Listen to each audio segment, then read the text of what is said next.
What's going on, everyone? We're taking a look at SoFi. What are we doing with SoFi? Are we going to continue to hold this stock? Are we just trading it short term? Is this a long-term investment? I would love to hear what you guys are doing with SoFi. For those of you guys who follow me, you guys know that I'm an options trader. So I'm always looking for the move here short term, whether it be a simple day trade or a short-term swing trade. But if we kind of look at what the price action has been doing since the beginning of January, we've come off the bottom floor, that $4 and change floor, held it significantly, just like tech and the rest of, a lot of the larger mega cap stock names.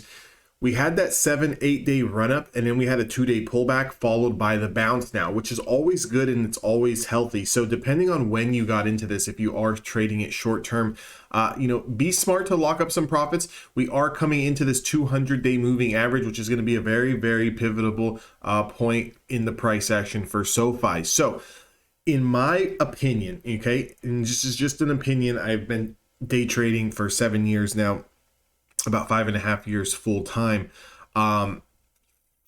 If we are over the 200-day moving average, is typically very, very bullish, meaning that we can start to get on a trend. We can start to ride a long-term wave. If I kind of just go back in time here on SoFi and we look at the overall macro picture, if we kind of see, and I'm actually going to have to switch to a weekly time frame, but if we just go back 365 days, we go back 1 year, on the daily time frame, we've been below this 200-day moving average, right? So the same goes for if we were to reclaim the 200-day moving average, could we go on a year-long run, right? Anything can happen. If I go to the weekly time frame, we haven't been over the weekly 50-day moving average since we lost it, going all the way back here to 2021. Okay, so once we lost that, we went on a very, very long selling cycle here. Okay, so if we were to get back over this 50-day moving average here, could this be the bottoming out? Could this be the floor? We've been realistically putting in a floor since May of 2022, so almost about a year's time where price action, coming from the bottom of around $4 all the way to a high of around $8.42. We've been in that $4 range for the past year. Okay, so if you're a range trader, meaning where you're going to be loading and accumulating down at the bottom of the range, using that as your stop, trading up to the middle or upper half of that range, and then selling and then redoing the whole short thing back down to the bottom of the range, that's perfect. There's ways to make money long, ways to make money short. If you're a long-term investor, then you're down on the position or you're barely breaking even, depending on where you got your average price down to. Or, you've pretty much just been going nowhere, been going sideways, right? So if we do want to see some type of run up and we want to see some type of gains, some type of glory back to the stock, we're going to really need to reclaim its weekly 50-day moving average. That price is sitting at $6.45. So if you're long currently, we've been on a 3-week run up. Make sure to take a little bit of profits, hold some runners. You can always buy back in on the pullbacks, okay? But the last thing I would hate to see is that someone who got long in between the price of $4 and $5, and you're hoping and expecting that this is going to go, and it doesn't go, and it pulls back down to $4 and $5, and you break even when you could have made a little bit of money on it, right? So always take profits first. Even if this is a long-term hold, if you have plans on holding this 3-5 years, just take a little bit of profits. You can always buy back on the dips. Just because you're an investor does not mean I need to buy and hold and I can never take profits until it goes to the moon. No. That's stupid. That's foolish. You're gonna have plenty of opportunities to average and kind of rotate around your portfolio here, so you can make some money. And the major level that we're looking for is $6.45. So write it down, do whatever you need to do, but $6.45, that's when we realistically have some time to kind of, run.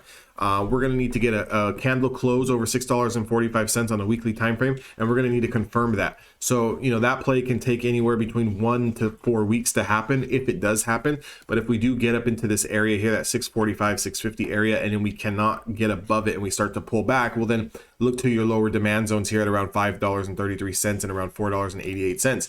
So just kind of going back to present time here, Looking at a smaller time frame, looking at the daily, we're going to really need to get over this $5.90, which is a 200-day moving average. Now from here, from 590 up into 668 is going to be a fantastic, perfect short-term trade.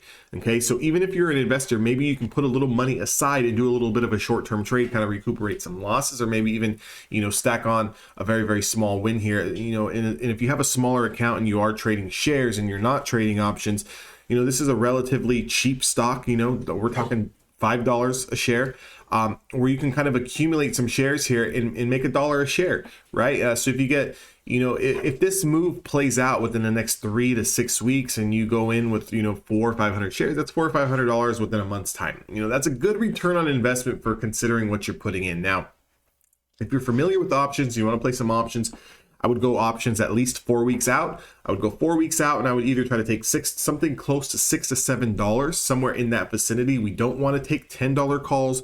We don't want to take $15 calls. We want to take something close to at the money, and we kind of want to ride that. What is going to be our stop loss if we do decide to swing this on the option side? It's going to be $5.50. Very, very simple. We're going to use a short-term moving average, which is a 5-day moving average. We're going to use that as our max pain. If we do lose that, we have potential to come down to 535. It's just not something I want to be involved in, because if we lose it here at 550, I can always rebuy back in at $5 or 525 and play the bounce here. Now, things will get shaky if we lose $4.87. So $4.87, regardless of what you're playing and time frame you're playing, $4.87 is your max pain. Things start to change here. But, you know, overall, all in all, SoFi is looking decent. It's looking good. It's looking strong.